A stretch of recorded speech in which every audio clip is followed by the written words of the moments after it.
Hi, home made ice cream ಮಾಡೋಣ ಇವತ್ತು. Just 4 ingredients ಸಾಕು. ಕಾರ್ನ್ ಫ್ಲೋರ್ ಮತ್ತು ಶುಗರ್ ತೊಗೊಂಡಿದ್ದೀನಿ.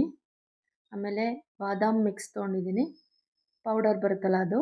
ಮತ್ತು ಅರ್ಧ ಲೀಟ್ರು ಹಾಲು ತೊಗೊಂಡಿದ್ದೀನಿ. ಈ ಹಾಲನ್ನು ನಾನು ಕಾಯಿಸಿರೋ ಹಾಲು ತೊಗೊಂಡಿದ್ದೀನಿ. ಡೈರೆಕ್ಟಾಗೂ ಕೂಡ ತೊಗೊಂಡು ಮಾಡ್ಬೋದು, ಸ್ವಲ್ಪ ಟೇಸ್ಟ್ ಚೇಂಜ್ ಆಗುತ್ತೆ ಅಷ್ಟೆ.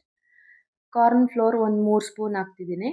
ಮತ್ತು ಈ ಅರ್ಧ ಲೀಟ್ರು ಹಾಲಿಗೆ ಒಂದು 7 to 8 ಸ್ಪೂನಷ್ಟು ಶುಗರ್ ಬೇಕಾಗುತ್ತೆ, ಅಷ್ಟನ್ನು ಆ್ಯಡ್ ಮಾಡ್ತಾಯಿದ್ದೀನಿ. ಆಮೇಲೆ ಫ್ಲೇವರ್ಗೋಸ್ಕರ ಬಾದಾಮ್ ಮಿಕ್ಸನ್ನು ಆ್ಯಡ್ ಮಾಡ್ತಿದ್ದೀನಿ. ಜೊತೆಗೆ ಅದರಲ್ಲಿ ಬಾದಾಮ್ ಪೌಡ್ರಲ್ಲಿ ಕ್ರಂಚಸ್ ಇರುತ್ತಲ್ಲ, ಅದು ಐಸ್ ಕ್ರೀಮ್ ತಿನ್ನುವಾಗ ಕೂಡ ಚೆನ್ನಾಗಿ ಟೇಸ್ಟಿಯಾಗಿರುತ್ತೆ. ಸೊ ಇಷ್ಟನ್ನು ನಾನು ಏನು ಮಾಡಬೇಕು, ಆ್ಯಡ್ ಮಾಡಿದ್ಮೇಲೆ ಹಂಗೇ ಫಸ್ಟ್ ಒಂದು ಸತಿ ಮಿಕ್ಸ್ ಮಾಡಬೇಕು ಚೆನ್ನಾಗಿ. 1 ಸ್ಪೂನ್ ತೊಗೊಂಡು ಈ ಥರ ಚೆನ್ನಾಗಿ ಮಿಕ್ಸ್ ಮಾಡ್ಕೊಳ್ಳಿ. ಆಮೇಲೆ ಒಲೆ ಮೇಲೆ ಇಟ್ಬಿಟ್ಟು ಒಂದು 5 to 10 ಮಿನಿಟ್ಸು ಚೆನ್ನಾಗಿ ಲೋ ಫ್ಲೇಮಲ್ಲಿ, ಕೈ ಬಿಡಬಾರ್ದು, ಅದನ್ನು ಮಿಕ್ಸ್ ಮಾಡ್ತಾನೇ ಇರಬೇಕು.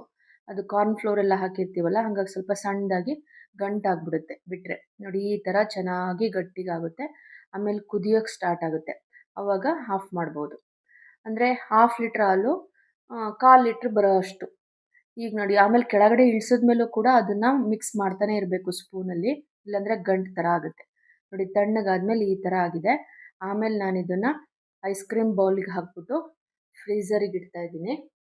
ನೆಕ್ಸ್ಟ್ ಫ್ರೀಝರಿಂದ ತೆಗೆದ್ಮೇಲೆ ನೋಡಿ ಈ ಥರ ಕಾಣಿಸ್ತಿದೆ.